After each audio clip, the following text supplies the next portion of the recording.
I'm the Headless Historian, and it's election day, so let's talk about the only thing I understand about politics, and that would be propaganda.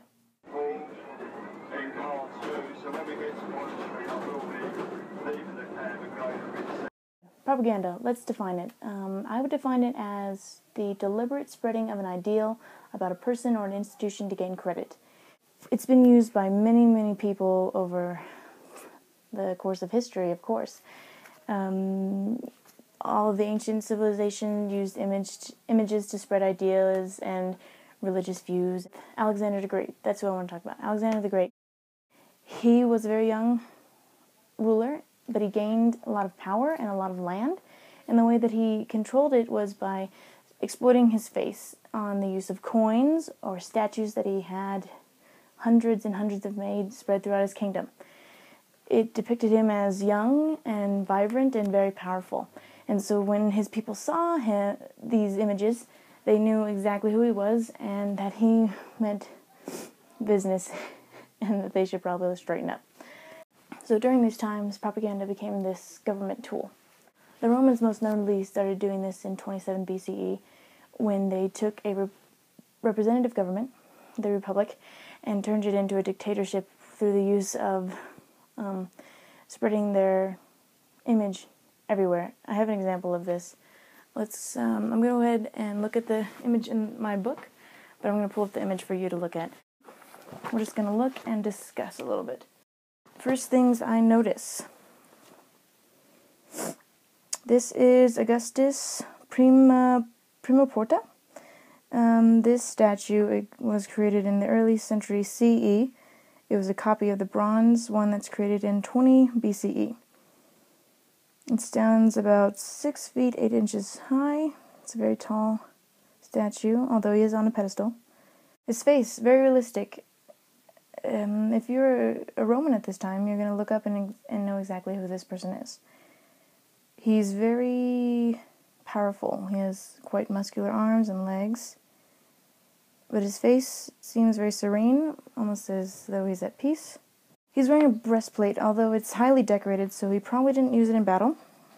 He is extremely rich, noting the amount of cloth he has, all his decorations. His arm is kind of up in a kind of just a gestural manner of like he's guarding or he's guiding his armies to do something. His feet are bare. I read about this and it said that historians recognize this as kind of a tribute to him after his death, so this was probably made after he died to commemorate him. It also kind of gives a gesture of humility. One thing to notice, near the bottom, you might be asking yourself, why is there a frightening small child? That is, I do believe, a reproduction of Cupid. So all of that together, it's an image that's saying quite a lot. Although we do know that Caesar Augustus wasn't in battle much, and he was not very peaceful. He was kind of an angry and arrogant, rich snob who took a country from being a republic and turned it into a dictatorship that lasted over 400 years. Many dictators and rulers have used this tactic of propaganda as a controlling mechanism or method. Stalin used it. There's a great amount of Russian propaganda. Hitler, of course, used it. And today we even have the North Korean government as well as the Cuban government implementing propaganda to control and keep their power over their citizens. On a side note, during 1936 Nazi Germany, the Olympics were held in Berlin.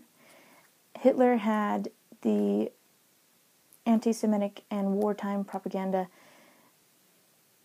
removed from all of the streets of Berlin in order to give the city more of a just peaceful kind of vibe. And then after the Olympics finished, he had it all put back, or it was just put back. So how does all this relate to what we are talking about today? Like I said, it's election day. I'm going to ask you, are you tired of all these ads. That would be propaganda in my eyes. They're constant.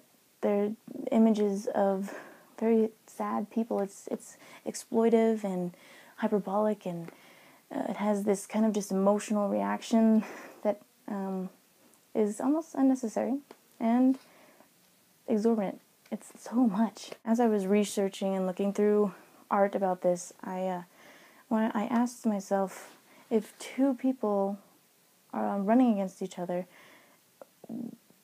are both propaganding at the same level, then does it cancel it out? Two people use propaganda at the same level, I don't think it has the same effect. So, that's pretty much it for me. It was a great talk. I'm going to ask you to do your civic duty if you're of voting age and go vote, because today is election day. I'll see you at the polls. Well, actually, no, because I voted in the mail.